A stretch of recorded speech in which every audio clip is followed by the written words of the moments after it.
D'abord, je voudrais faire l'éloge de Sylvie qui est à côté de moi, car sincèrement, j'ai une grande admiration pour la manière dont elle conduit la belle revue des cahiers d'économie et gestion. J'ai été 7 ans rédacteur en chef d'économie et management, et je peux vous dire que ça demande un investissement absolument considérable.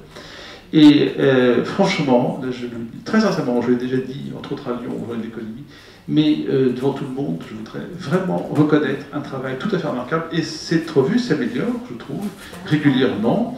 Et oui, nous avons échangé, et techniquement, je trouve que c'est de mieux en mieux. Et c'est un véritable travail. Et pour ce qui est du contenu, je trouve qu'il y a un grand intérêt du contenu. Moi, je le lis beaucoup, je fais du benchmarking, comme on dit, parce que j'essaie de retrouver des choses pour économie et management.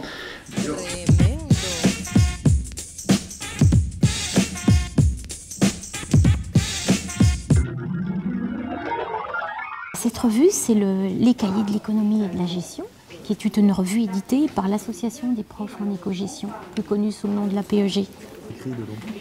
Tout le monde en fait peut écrire, mais principalement les profs d'éco-gestion, comme nous, mais aussi également des experts ou des partenaires, ou éventuellement des professeurs d'autres disciplines qui interviennent par exemple sur des thèmes transversaux, comme ça a été le cas il n'y a pas très longtemps, sur une revue qui portait plus particulièrement sur l'évaluation.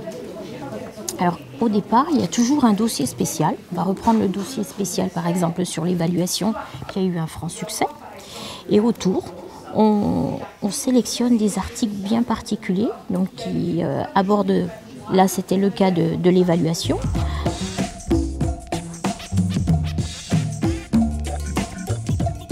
Alors bien sûr, pour la recevoir, il faut adhérer via notre site www.apeg.info ou tout simplement nous envoyer un courrier.